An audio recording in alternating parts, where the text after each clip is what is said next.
রাসূলুল্লাহ সাল্লাল্লাহু আলাইহি ওয়াসাল্লাম বলেন, আল্লাহ তাআলা সুন্দর, তিনি সৌন্দর্য পছন্দ করেন। ইসলাম সৌন্দর্য চর্চার অনুমোদন দেয়া, তবে এর নির্দিষ্ট কিছু নীতিমালা আছে যেন তা পাপে পরিণত না হয়। নারী মাত্রই সৌন্দর্যের প্রতি দুর্বল। নিজেকে কিভাবে সুন্দর করে উপস্থাপন করা যায় এ নিয়ে অনেকের মাঝে বেশ চঞ্চলতা দেখা যায়। ইসলাম নারীকে বৈধ সাজসজ্জা করতে বাধা দেয় না, বরং বিবাহিত নারীকে তার স্বামীর নিকট সুসজ্জিত ও পরিপাটি থাকার জন্য বিশেষভাবে উৎসাহ প্রদান করে। একজন মুসলিম নারীর যাবতীয় সাজসজ্জা ও শোভা সৌন্দর্য হবে স্বামীর মনোরঞ্জনের জন্য। তাই শুরুতেই ভাবতে হবে সাজসজ্জা আপনি কার জন্য কিংবা কাকে দেখানোর জন্য করছেন।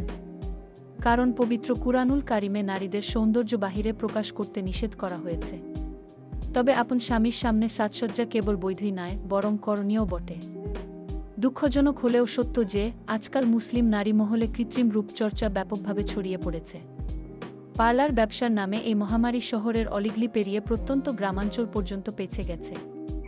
ধর্মীয় বিধিবিধানের প্রতি উদাসীন নারীরা পার্লার সংস্কৃতিকে হাল ফ্যাশনের প্রতীক রূপে জানে। অথচ এসব পার্লারগুলো রূপচর্চার আড়ালে শরিয়াত লঙ্ঘন করছে এবং অশ্লীলতার অভয়ারণ্যে পরিণত হয়েছে। তাই এহেন পরিস্থিতিতে জানতে হবে নারীর জন্য কী ধরনের সাজসজ্জা বৈধ। এ ব্যাপারে ইসলামী শরীয়তের মূলনীতি হল, প্রথমত, যতক্ষণ পর্যন্ত কোনো সাজসজ্জা হারাম হওয়ার দলিল না পাওয়া যাবে ততক্ষণ তা বৈধ, আর হারাম হওয়ার দলিল পাওয়া গেলে অবৈধ। কারণ বস্তুর মূল হচ্ছে বৈধতা। আল্লাহ তাআলা বলেন, আপনি বলুন, আল্লাহ নিজের বান্দাদের জন্য যেসব শোভার বস্তু ও পবিত্র জীবিকা সৃষ্টি করেছেন তাকে হারাম করেছে। আল-আরাফ ৭৩-২। দ্বিতীয়ত, কোনো নারী সাজসজ্জা করতে গিয়ে পুরুষের বেশ ধারণ করতে পারবে না। ইবনু আব্বাস রাদিয়াল্লাহু আনহুমা থেকে বর্ণিত, রাসূলুল্লাহ সাল্লাল্লাহু আলাইহি ওয়াসাল্লাম নারীর বেশ ধারণকারী পুরুষদের এবং পুরুষের বেশ ধারণকারী মহিলাদেরকে অভিশাপ করেছেন। তৃতীয়ত, সাজসজ্জা ও রূপচর্চায় কোনো অমুসলিম বা প্রকাশ্যে পাপাচারে লিপ্ত কারও অনুকরণ করা যাবে না। ইবনু উমার রাদিয়াল্লাহু আনহুমা থেকে বর্ণিত, রাসূল সাল্লাল্লাহু আলাইহি ওয়াসাল্লাম বলেছেন, যে ব্যক্তি কোনো জাতির সাদৃশ্য অবলম্বন করবে সে তাদের দলভুক্ত গণ্য হবে। চতুর্থত, সাজসজ্জার ক্ষেত্রে ক্ষতিকর বস্তু বা প্রসাধনী ব্যবহার করা যাবে না। এ প্রসঙ্গে নবী সাল্লাল্লাহু আলাইহি ওয়াসাল্লাম বলেন, নিজের ক্ষতি করা যাবে না এবং অন্যেরও ক্ষতিসাধন করা যাবে না।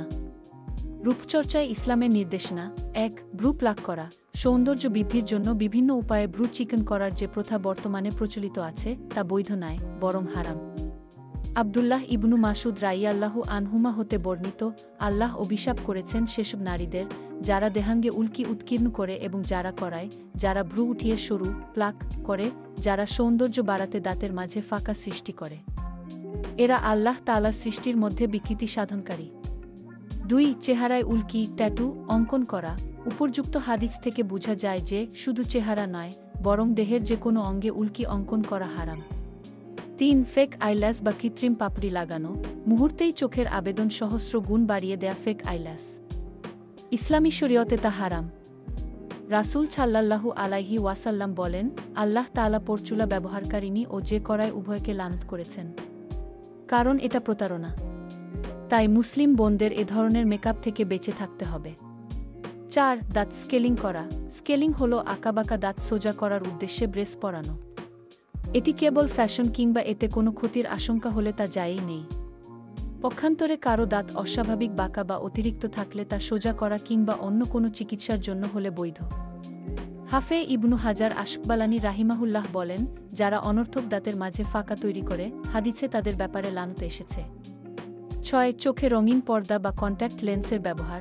আজকাল কন্ট্যাক্ট লেন্স ফ্যাশনের অন্যতম অনুষঙ্গ হয়ে উঠেছে। এটি চশমার বিকল্প হিসেবে ব্যবহার করা হয়ে থাকে। এটি সৌন্দর্যের জন্যও ব্যবহার করা হয়। কন্ট্যাক্ট লেন্সের ব্যবহার শুদ্ধ হতে পারে কয়েকটি শর্তে, যেমন: ১. এটি ব্যবহারে কোনো ক্ষতি প্রমাণিত হওয়া যাবে না। ২. এটি ব্যবহারের কারণে জীবজন্তুর চোখের মতো দেখা যাওয়া চলবে না। ৩. লেন্সটি যেন কারো জন্য ধোঁকার কারণ না হয়।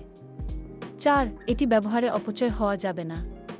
৫. এটি যেন কারো ফেতনার কারণ না হয়।